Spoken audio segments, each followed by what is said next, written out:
네, 지금부터 비즈니스 전략 기획 과정을 시작하도록 하겠습니다. 일단은 두 가지 중요한 용어가 등장을 합니다. 첫째는 비즈니스고 둘째는 전략 기획이 되겠습니다. 그러면 일단은 우리가 비즈니스와 전략 기획을 이해하는 게 제일 첫 번째가 되겠죠. 자, 우리 교재로 한번 가보도록 하겠습니다. 자, 비즈니스 전략 기획. 자, 비즈니스는 그야말로 두 사람 이상이 만났을 때 또는 1대1 또는 뭐 2대1 또 1대2, 1대3 관계는 수없는 상황이 전개가 됩니다. 어떤 형태로든지 상호관계가 성립이 되는 상황이라면 그 상호관계 속에서 우리가 이익을 어떻게 도모할 것인가가 제일 중요해요.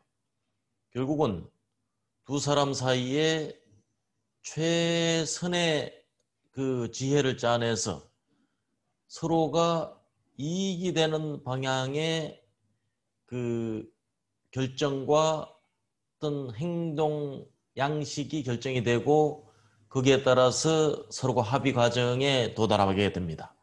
그렇게 되면 서로 소위 말하는 윈윈의 비즈니스 관계가 성립이 되는 것이죠.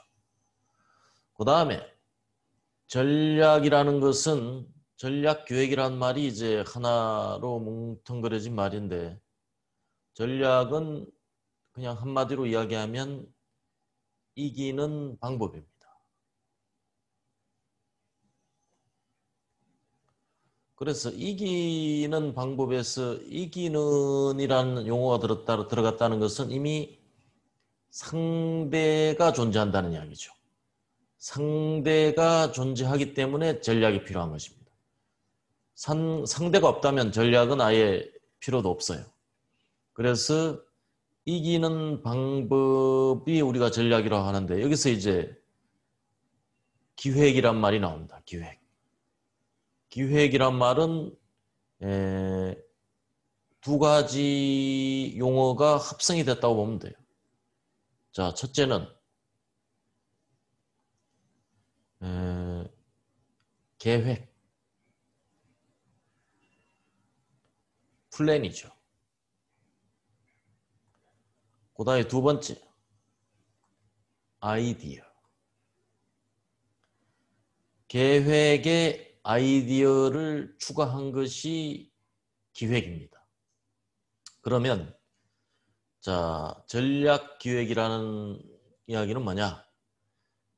이기는 계획에 아이디어를 삽입한 거죠. 그래서 전체적으로 보면 우리가 어떤 상황이든지 필드가 있어요. 필드. 그 필드는 교실일 수도 있고 시장일 수도 있고 또 그 영국의 그 손흥민이 뛰는 프리미어 리그 저 축구장일 수도 있어요. 어쨌든 우리는 교실에 서든 시장에 서든 그 축구장에 서든 또는 야구장에 서든 우리가 추구하는 것은 뭡니까? 승리입니다. 결국은 그래서 필드에서 승리하기 위한 아이디어를 짜내고 그걸 계획화하는 것. 이것이 이제 비즈니스 전략 기획이라고 할 수가 있겠습니다. 그러니 뭐 기획의 중요성은 아무리 강조해도 지나치지 않을 만큼 매우 중요하게 되겠고요. 뭐 우리가 일반적으로 이야기하는 것보다 그 대가의 고수의 이야기를 들으면 더 확실해지죠. 이 분야의 최고 교수가 누구냐? 바로 이 사람입니다. 피터 드러크라고 하는 사람. 피터 드러크. 굉장히 유명한 사람이죠. 지금은 돌아가셨지만 거의 19세기에서 20세기를 풍미한 그야말로 그 세계 최고의 생태학자라고 합니다. 생태학자. 이 생태학 뭐 조금 낯설 수도 있는데요. 본인 스스로가 생태학자라고 그래요.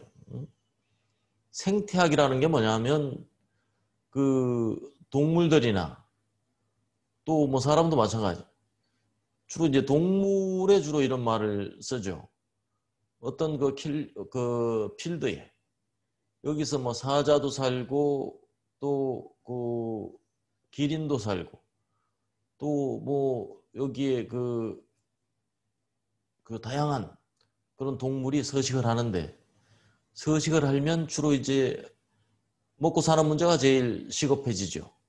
그래서 먹고 사는 것과 그 동물의 약육 강식의 방식 또 거기에 여러 가지 환경적 요인 이런 것들이 유지되고 발전되고 서로 조화되는 상황을 연구하는 학문이 생태학이죠.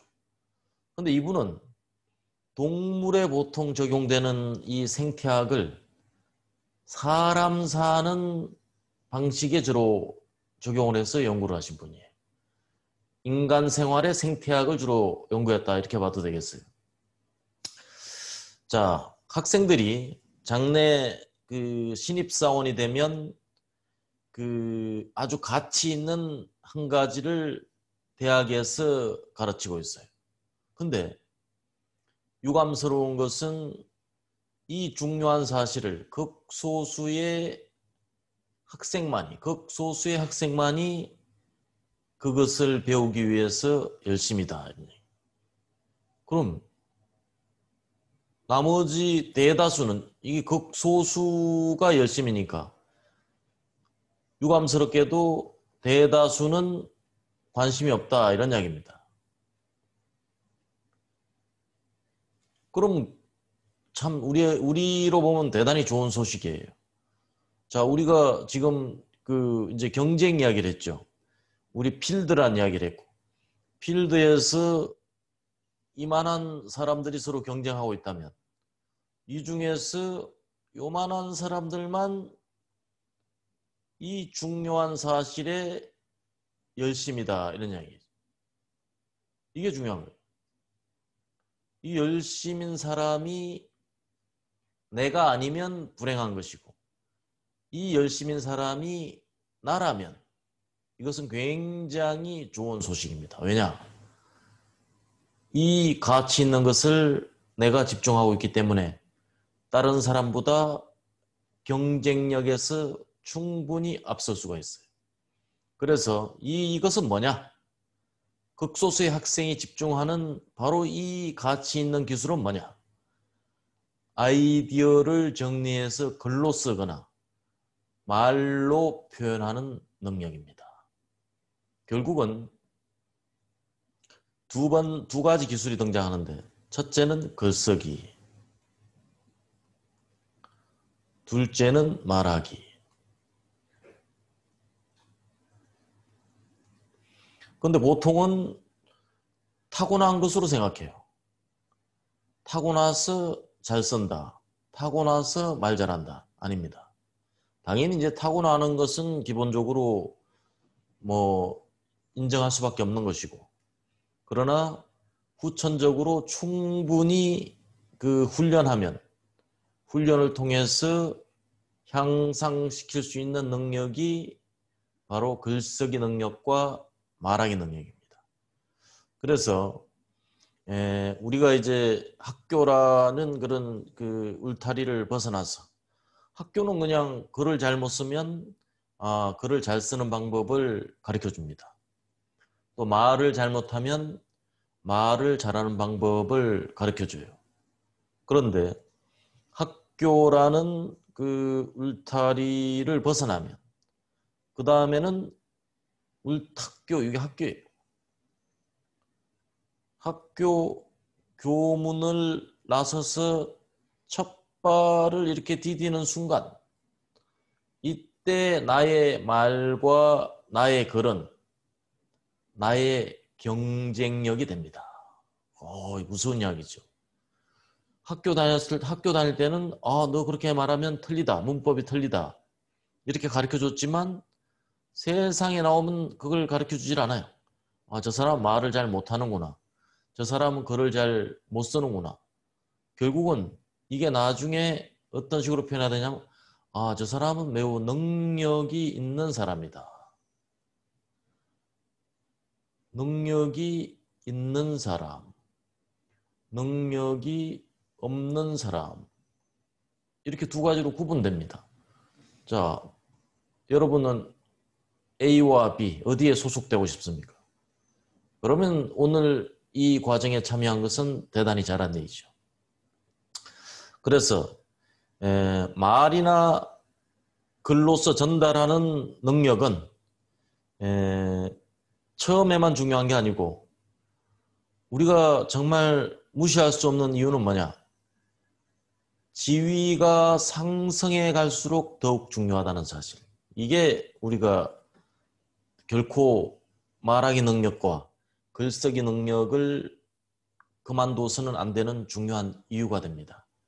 그래서 나중에는 모든 능력 중에서 가장 중요한 능력이 뭐냐? 바로 말하기 능력과 쓰기 능력이 되는 것입니다.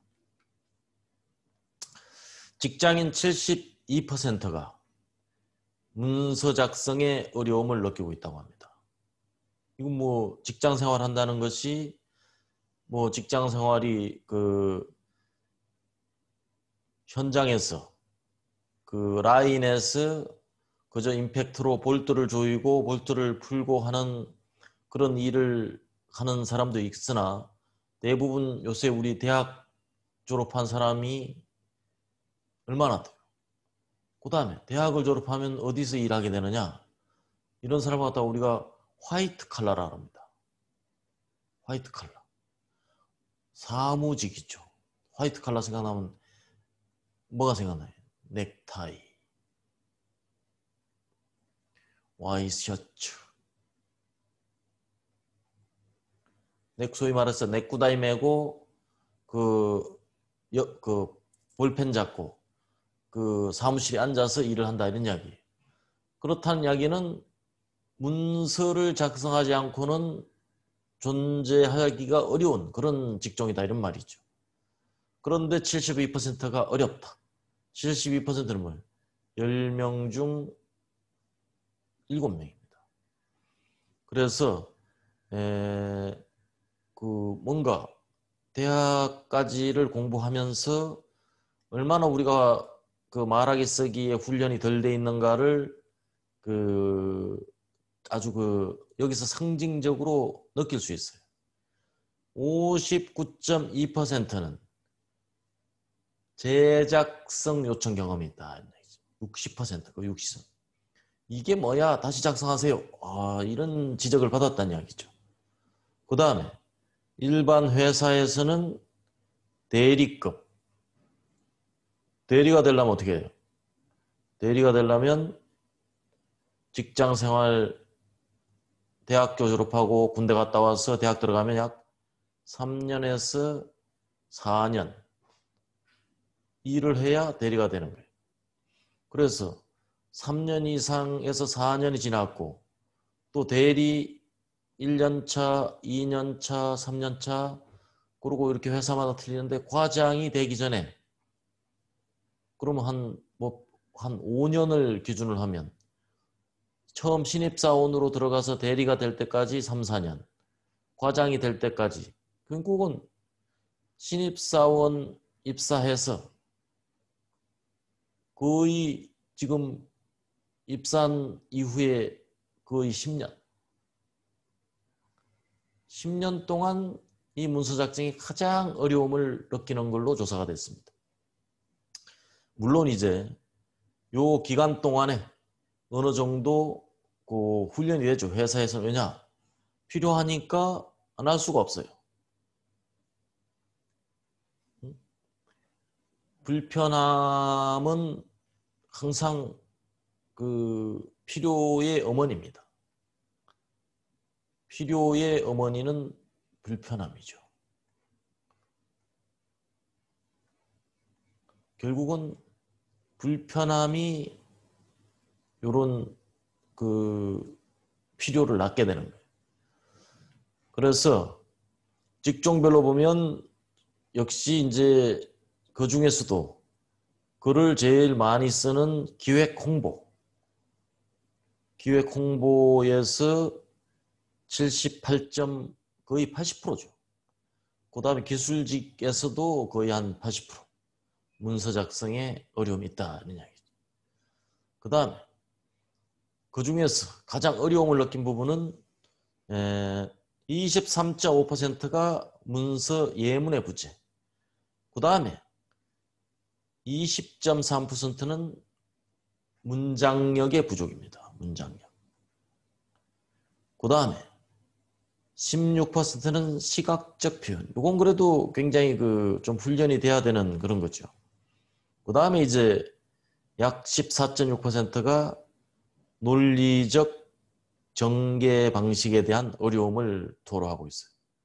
그래서 이러한 어려운 상황임에도 불구하고 이것들은 그냥 그 개인적인 능력이라고 치부하고 맙니다.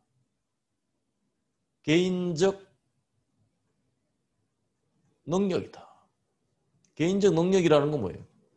따로 이것들을 배양할 교육 프로그램이 전체의 20.2%밖에 없다 이런 얘기예요. 나머지 80%는 이러한 그 훈련을 받을 기회조차도 없다 이런 얘기예요. 그러니까 미리 혼자서 노력하지 않으면 직장 가서 배우겠지. 천만의 말씀. 80%는 전혀 기대할 수 없는 그런 상황입니다. 자, 그러면 뛰어난 사람들은 뭐가 틀리냐? 이게 이제 굉장히 중요한 문제죠. 그러니까 뛰어나다는 건 뭐가 뛰어난 거예요? 기획력에 뛰어나다는 거예요. 기획력. 기획력이 뛰어나다는 것은 첫째, 신선한 아이디어를 가지고 있다 이런 이야기입니다. 두 번째, 이 아이디어를 가지고 실현 가능성을 높일 수 있다 이런 겁니다. 이게 이제 굉장히 중요한 거죠. 그 아이디어가 그냥 그 생각에 머무르면 공상이 되는 것이고 아이디어가 구현되는 것은 그것은 훌륭한 기획자입니다. 기획자. 그래서 내가 공상가가 되느냐 기획자가 되느냐 이 기로에 필요한 것이 실현 가능성을 높이는 일이죠. 그 다음에 세 번째 설득력입니다. 이것은 뭐 실현 가능성과 무관하지 않죠. 결국은 설득한다는 건 뭐냐면 누구를 설득해야 돼요? 의사 결정자. 기업에 들어가면 나는 거의 쫄입니다. 쫄. 기업은 누가 결정해야 돼요? 기업은 보스가 결정한다. 상사라고 하죠. 상사 위로 올라갈수록 결정력을 가지게 됩니다. 그 다음에 일이 추진력에 탄력을 붙게 됩니다. 그렇게 된다면 그야말로 큰 우리 기대 효과를 우리가 예측할 수가 있어요. 그 다음에 뛰어난 그 기획자는 자 이렇게 본다면 역시 창의력과 발상력입니다. 남들이 생각하지 못한 것을 번뜩이는 우리 번뜩인다고 하죠. 번뜩이는 기치. 저 사람은 참 아이디어가 많아 이런 이야기 많이 듣죠. 그 다음에 실현 가능성은 어디서 나오느냐? 번뜩이는 아이디어가 나오는 게 아니고 계획력에서 나옵니다. 결국은 계획이라는 게 뭐냐? 자, 계획은 시간적 간격으로 자, 요때는 뭘 하고 요때는 뭘 하고 요때는 뭘 하고 요때는 뭘 하면 이렇게 진행이 되면 자, 여기는 일정이 있고 여기는 각각의 일의 목록이 있는 거예요.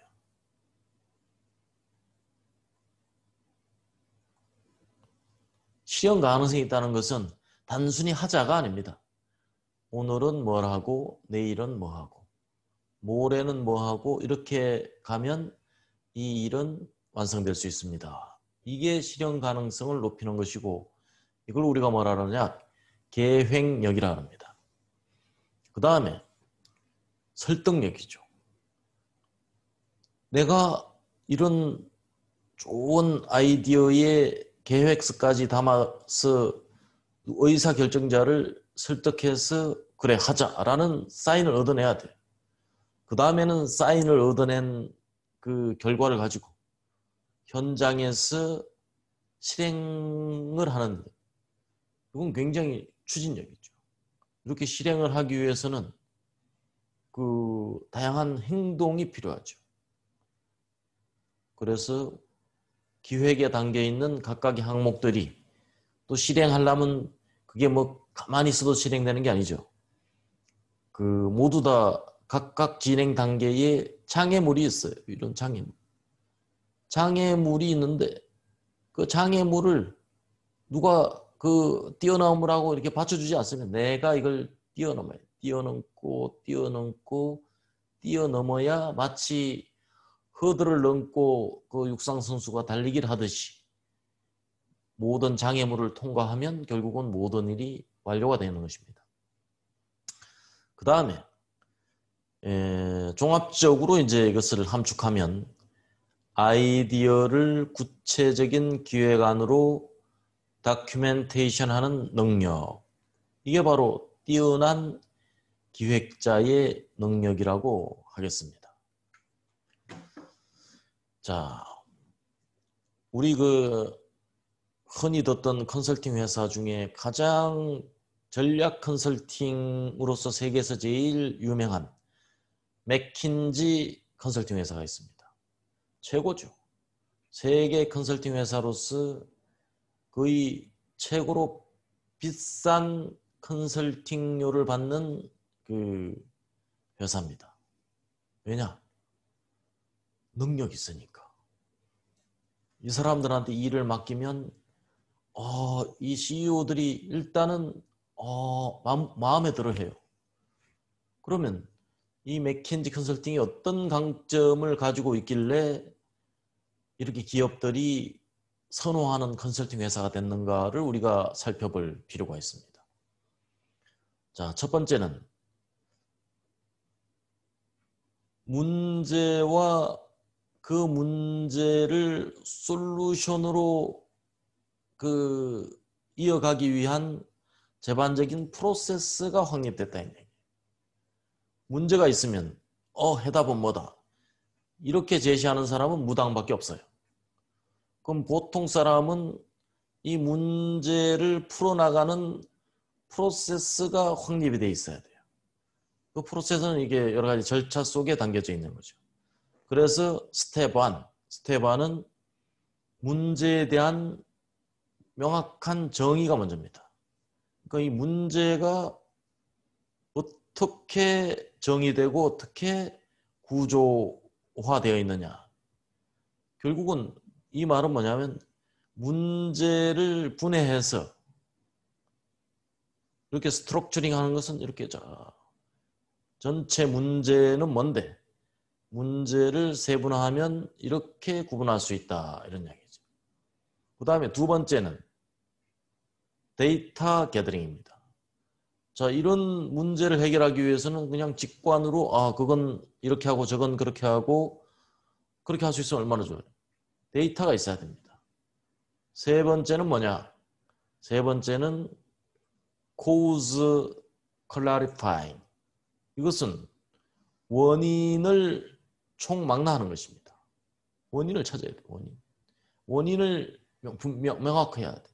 그러니까 소위 말해서 식스 시그마적인 사고를 한다면 바이탈 퓨가 뭔지를 찾아야 돼. 이 바이탈 퓨가 모르면서 그냥 처방을 하는 것은 이건 그 의사가 정확하게 병의 원인을 모르면서 그냥 함부로 처방하는 것과 똑같아요. 이거 얼마나 위험한 일입니까? 안 되죠. 그 다음에 바이탈 퓨가 명확해지면 그 다음에 네 번째로 우리가 뭘 하게 되느냐? 솔루션 파인딩, 해결책을 찾게 됩니다. 그 다음에 찾은 해결책은 마지막으로 최종적으로 액션 플래닝, 실행 계획을 수립하고 실행하게 됩니다. 이게 맥킨지의 방식이에요. 그래서 문제에 봉착하면 맥킨지는 덥석 솔루션을 내놓지 않습니다.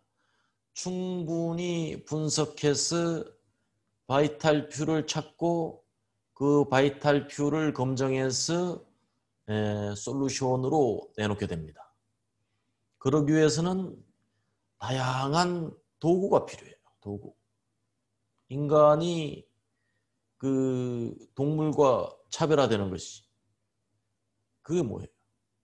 동물원에 가면 그 우리 안에 갇혀 있는 게 동물이고 우리 밖에서 구경하는 사람이 사람이죠. 그게 왜 그렇게 어떤 차이게?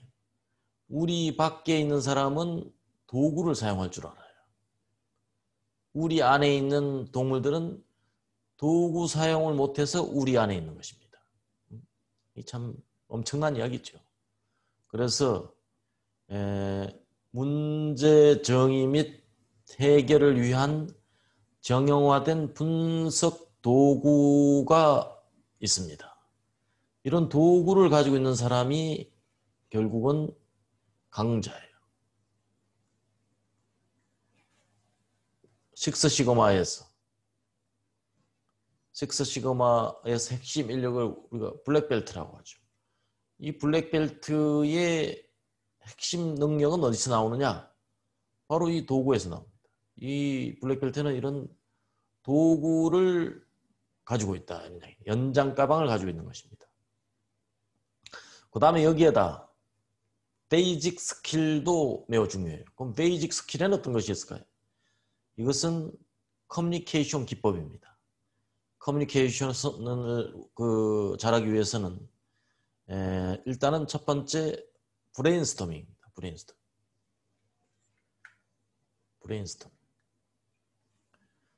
브레인스토밍은 그 네 가지 원칙이 있어요. 첫째, 양을 추구한다. 둘째, 자유분방하기. 세 번째, 비판 금지. 네 번째, 타인의 의견에 편성하여 이런.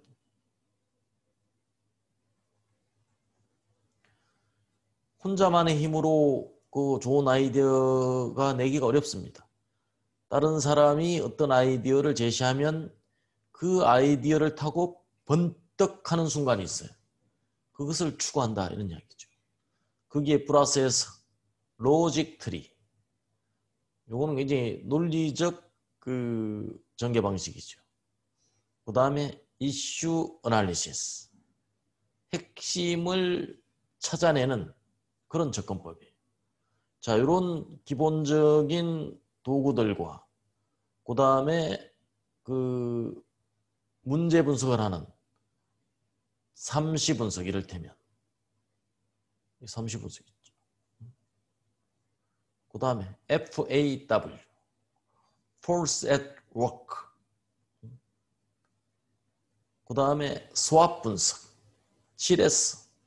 뒤에 가서 뭐 이 툴에 대해서는 언급할 기회가 있습니다. 그래서 지금 여기서는 대략 삼시 분석, 컴퍼니, 그 다음에 컴페티트, 그 다음에 커스터머, 그 이니셜을 딴 삼시죠. 수학 분석은 강점과 약점, 외부적으로는 기회 요인과 위험 요인. CS는 조직 분석 능력입니다. 그 다음에 FAW, Force at Work. 자, 일하는 방법에 관련된 다양한 환경 요인으로부터 그 핵심을 추출해내는 방식이죠. 그 다음에 베이직 그라운드 룰을 우리가 익히고 있어야 돼요. 베이직 룰. 베이직 룰이 뭐예요? 문제 해결에 대한 기본 원칙이 있습니다. 이 사람들은. 첫째는 팩타 베이스.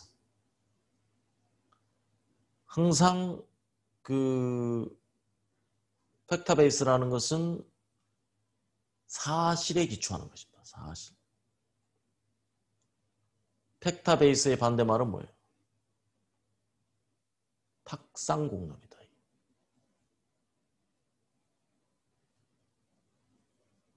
팩타 베이스. 그 다음에 MEC적인 방법. MEC적인 방법은 뭐예요? mutually, exclusive, 그러니까 서로 배타적이면서 collectively exhaustive, 합치면 하나가 되는 거죠. 그래서 이건 뭐냐면 두 가지 키워드가 있어요. 빠짐없이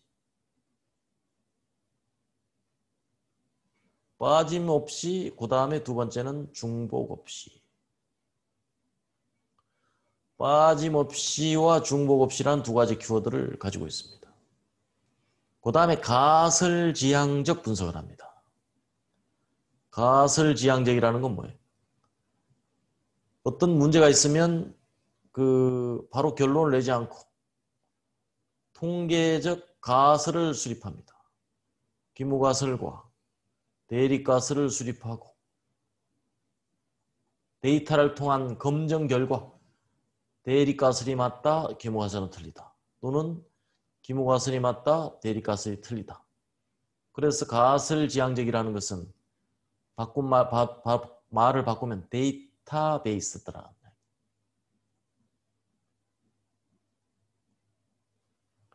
그래서 두 가지 베이스라는 거예요. 팩타 베이스, 데이터베이스.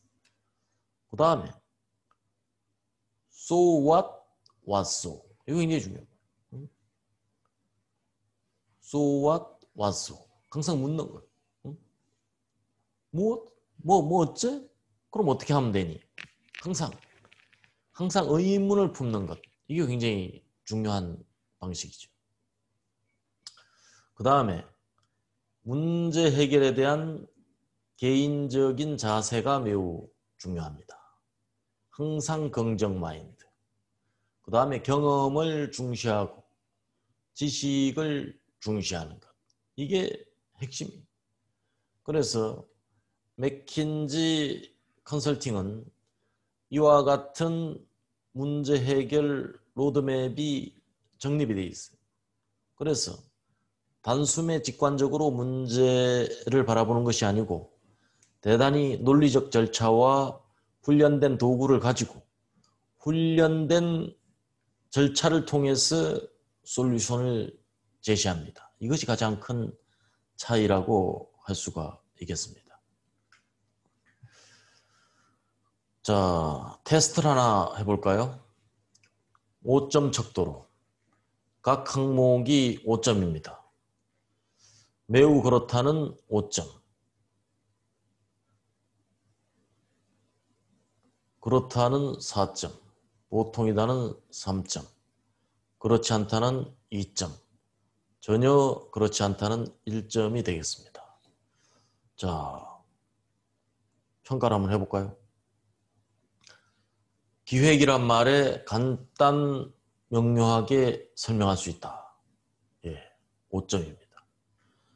경영의 핵심 요소나 경영 과정을 요약해서 말할 수 있다. 5점이. 서로 해야 될 일이 주어지면 그 일의 전체적인 윤곽을 먼저 그리는 편이다. 그렇습니다. 5점입니다. 중요한 일을 할 때에는 부분과 전체의 상호작용을 확인하는 편이다. 그렇습니다. 주어진 일이 어렵고 복잡해도 그 핵심을 잘 찾아내고 정리하는 편이다. 그렇습니다. 매우 그렇습니다. 그 다음 주변의 흐름이나 환경 변화를 빨리 읽어내는 편이다. 그렇습니다. 담당 업무와 관련한 동호회나 스터디 그룹에 자주 나가는 편이다. 그렇습니다. 신문이나 잡지를 보며 핵심이 무엇인지를 잘 파악이 된다. 그렇습니다. 문제가 생기면 인과관계에 대해 논리적으로 파악할 수 있다. 그렇습니다. 어려운 일이 있을 때 문의할 수 있는 전문가가 주위에 있다. 그렇습니다. 지금 전체 10개 항목을 조사했더니 지금 첫 번째 기획능력평가 질문 항목에서 전부 5점을 받아가지고 25점을 받았습니다. 그 다음에 그 밑에도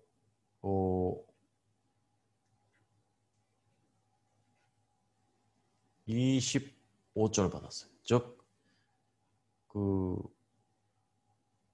유형 A의 학계점수가 25점, 유형 B 학계점수도 25점을 받았습니다. 그 다음 유형 C. 자, 예상치 못한 큰일이 생겨도 발빠르게 대응하는 편이다. 5점. 전략에 대한 기본 개념과 요소를 누구에게나 쉽게 설명할 수 있다. 5점. 자, 여러분 해보세요. 같이. 자, 저는 제가 지금 하는 겁니다. 중요한 일은 분명한 원칙과 기준에 맞추어 결정하는 편이다. 5점. 결정한 일은 실행에 집중해서 성과를 내는 편이다. 그렇습니다. 개인적으로 중요한 일이 생기면 쉽게 의논할 수 있는 선배나 상사가 있다. 그렇습니다. 이것도 25점 받았습니다. 그 다음에 기획서나 보고서를 쓸 때 어휘 선택에 별로 부담이 없다. 그렇습니다. 기획이나 보고서 쓸 때 문장이 짧고 간결한 편이다. 그렇습니다. 내용이 복잡할 때는 그림과 도표를 이용하여 설명하는 편이다. 그렇습니다. 업무보고는 결론에 먼저 말한 뒤 본론을 제시한 편이다. 그렇습니다. 자신의 입장이나 주장을 상대방에게 분명히 전달할 수 있다. 그렇습니다. 25점. 여러분 몇 점 맞았습니까? 자, 여기서 A는 16점, B는 18점, C는 19점, D는 20점을 넘었으면 뛰어난 기획자입니다. 근데 저는 평가해보니까 다 20점, 25점을 받았어요. 25, 25. 그럼 뭡니까? 저는 천재적인 기획자가 되는 거죠. 농담이고요. 여러분 어떻습니까? 여러분 몇 점? 여러분의 현 주소를 분명하게 한번 따져보고 또 너무 관대하게 따져보지 말고 대단히 본인한테 엄격한 잣대로 자문자답을 해서 이 점수를 한번 내놓고 내가 어느 부분에 대해서 취약한다는 것을 갖다 이해를 좀 하시기 바랍니다. A는 뭐냐? A는 기획의 개념 및 기획과 경영 사이의 이해도예요. 두 번째는 환경과 정보에 대한 분석력입니다. 세 번째는 대책 개발과 전략 마인드 등을 포함한 정책 수립 능력입니다. 그다음에 D는 기획서 작성과 프레젠테이션을 위한 표현력이에요. 그래서 이걸 해보면 내가 A, B, C, D 중 어느 부분에 강점이 있고 어느 부분에 약점이 있는 것을 알 수 있어요. 그래서 각자 남 하는 거 구경만 하지 마시고 직접 한번 해보시기 바라겠습니다. 자, 여기까지 해서 첫 번째 비즈니스 전략 기획 과정의 기본 개념, 전략이란 뭐냐, 전략 분석이란 뭐고, 어떤 자질과 어떤 접근을 해야 되는가, 그 다음 세계 최고의 회사들은 어떤 접근을 하고 있는가, 또 세계 최고를 컨설팅하는 회사는 어떤 접근 방식을 가지고 컨설팅을 하는가. 그 다음에 나는 어느 정도 수준인가. 그래서 그 자가진단까지를 확인을 해봤습니다. 자, 잠시 쉬었다가 계속 진행하도록 하겠습니다.